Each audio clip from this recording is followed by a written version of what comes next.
In last class, we discussed about special theory of relativity. We know that special theory of relativity is defined as, क्या define करेगी आपके पास, all relative motion. Okay और next क्या किया था हमने, Lorentz transformation. Lorentz transformation क्या था, आपके पास दो फ्रेम ऑफ रेफरेंस दे रखे थे, एक एस एक एस डैश. ये रेस्ट पे था और एस डैश आपका क्या था, मूविंग, या फिर बोल सकते हैं move with speed with velocity. V से क्या करेगा, मूव करेगा. ओके तो हमें क्या निकालना था, इन दोनों के कोऑर्डिनेट के बीच में. इसमें हमारे एक्स वाई जेड और टी कोऑर्डिनेट थे. इसके थे X dash Y Z dash और टी डैश. इन दोनों कोऑर्डिनेट के बीच में आपने क्या किया था, कि रिलेशन फाइंड आउट किया था. इस एक रिलेशन था या फिर एक लैंग्वेज थी, एक मेथड था, उसी को क्या बोला था आपने, लोरेंस ट्रांसफॉर्मेशन. नाउ अब हमें इसके रिजल्ट देखने, रिजल्ट या फिर मैं बोल सकती हूँ consequence of special theory of relativity, या फिर मैं बोल सकती हूँ significance of special theory of relativity. इसके दो रिजल्ट आए थे, एक लेंथ की फॉर्म में आया था, एक आया था टाइम की फॉर्म में. एक मैं बोल सकती हूँ लेंथ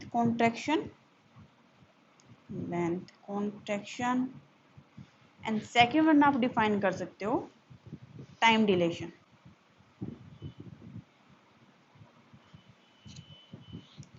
इन दोनों में आपके पास क्या मिलेगा, रिलेशन मिलेगा. एक एस फ्रेम होगा, एक एस डैश फ्रेम होगा. ये फ्रेम आपके पास रेस्ट पे होगा, सॉरी ये आपके पास किस में मिलेगा, मोशन में. जरूरी नहीं ये रेस्ट पे मोशन पे, इंटरचेंज भी कर सकते हो एज योर चॉइस. ओके ये क्या होगा, मोशन में, जो वी वेलोसिटी से क्या करेगा, मूव करेगा.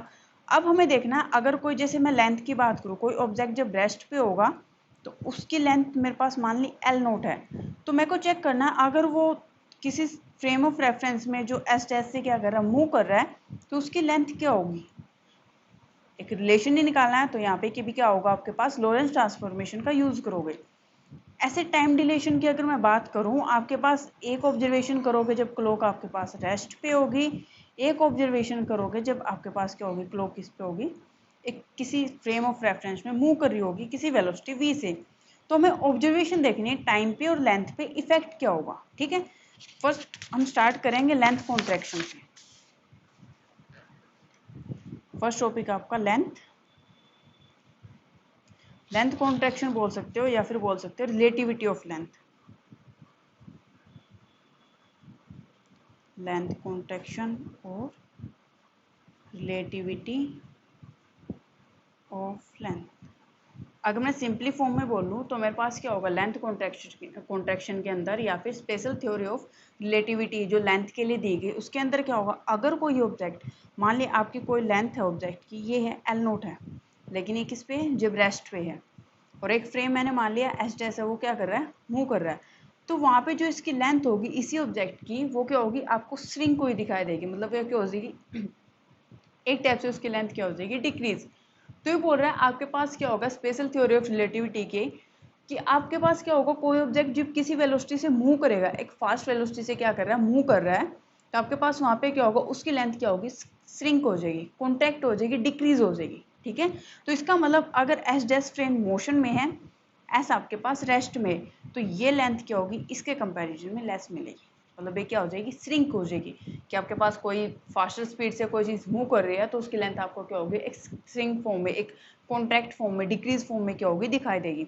अब यही चीज़ मेरे को प्रूव करनी है. मेरे पास मैंने मान ली है एल नोट के, आपके पास एक टर्म आएगी इसमें प्रॉपर लेंथ. एल नोट मैंने मान लिया प्रॉपर लेंथ. प्रॉपर लेंथ क्या होगी, आपका फ्रेम जैसे एस है, ये किस पे है, रेस्ट पे.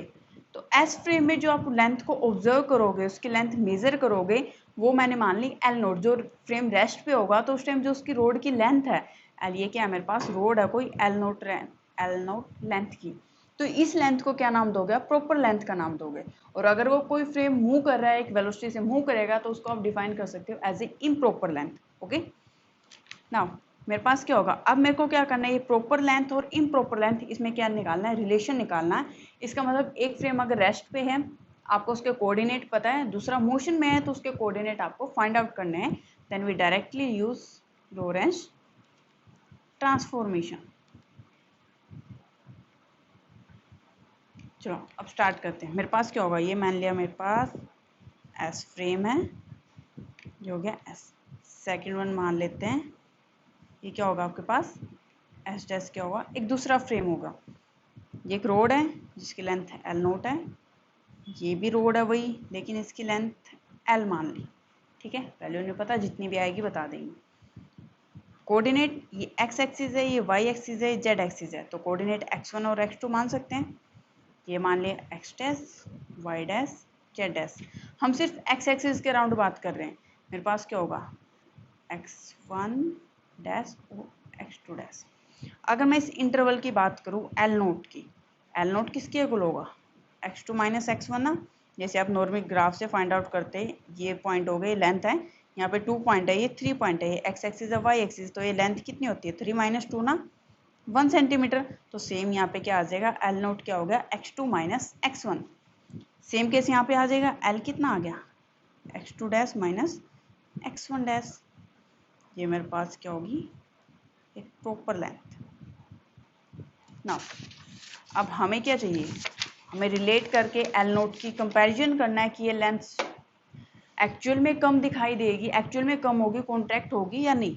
ठीक है, तो हम कोऑर्डिनेट का यूज करेंगे। जैसे मेरे पास क्या होगा, वैल्यू लिख लेते दोबारा, L note is equal to x2 minus x1 और L is equal to x2 dash minus x1 dash. ठीक है, एक S1 फ्रेम है, एक आपके पास कौन सा फ्रेम है S2 फ्रेम है, सॉरी S डैश फ्रेम है। Now according to Lorentz transformation हमें क्या करना पड़ेगा, उनके relation according to Lorentz transformation x1 x2 हमें पता है ये दोनों कोऑर्डिनेट किससे, एस फ्रेम से, x1 डैश और s2 डैश, ये कौन से एस डैश से। ये क्या करने हैं, हमें फाइंड आउट करने हैं। अब हमें जिस कोऑर्डिनेट का पता है उसको लिख लेते हैं x1 और x डैश में रिलेशन क्या होगा, x1 is equal to x1 dash plus VT, sorry into में क्या आएगा गामा। गामा क्या है यहाँ पे कोफिशिएंट है, जैसे आप क्या लिखते थे के आया था ना मेरे पास, तो के किसके किलो आया था 1/√1 minus V square by C square. तो मैं इसको एज ए गामा यूज कर रही हूँ। ठीक है, कोई न्यू कोफिशिएंट क्रिएट नहीं हुआ है, जस्ट ये के को गामा लिख दिया मैंने। ठीक है, के और के डैश की दोनों की सेम वैल्यू आई थी आपके पास लास्ट एक्सप्रेशन में। यहाँ से क्या होगी, ये वैल्यू आ गई गामा। ऐसे ही x2 की वैल्यू लिख सकते हैं, x2 क्या होगा x2 dash sorry gamma into x2 dash plus VT. Value किसकी चाहिए x2 माइनस x1 की, सॉरी यहाँ x2 माइनस x1 की, x2 ये मान ली फर्स्ट इक्वेशन, इसको क्रिएट कर दो सेकंड इक्वेशन, तो सब्ट्रैक्ट सेकंड माइनस फर्स्ट, तो क्या हो जाएगा x2 minus x1 is equal to gamma x2 dash plus VT minus gamma x1 dash plus VT. Subtract कर दें, आपके टाइम क्या होगा, टाइम सेम है दोनों पे। ठीक है, तो यहाँ पे टी डैश की बजाय टी ही आएगा, टाइम दोनों में सेम है। तो मेरे पास क्या होगा x2 minus x1 gamma VT, यहाँ पे भी क्या है गामा वीटी कैंसिल आउट, तो आपके पास क्या बचा gamma into x2 dash minus x1 dash. x2 minus x1 एक प्रॉपर लेंथ को डिफाइन किया था, ये क्या आ गया L note is equal to gamma into L. ये किसके इक्वल आया था आपका एल की। ये मेरे पास क्या था एच डैश फ्रेम के अंदर था, ये आपके पास क्या था एस फ्रेम के अंदर था। तो आपके पास आ गया L note is equal to gamma L. Gamma की वैल्यू पुट कर दे, L note is equal to 1/√1 minus V square by C square into L. तो एल किसके इक्वल आ गया L naught 1 minus V square by C square. तो यहाँ से आप क्लियर ऑब्जर्व कर सकते हो कि आपके पास क्या होगा, देखिए क्या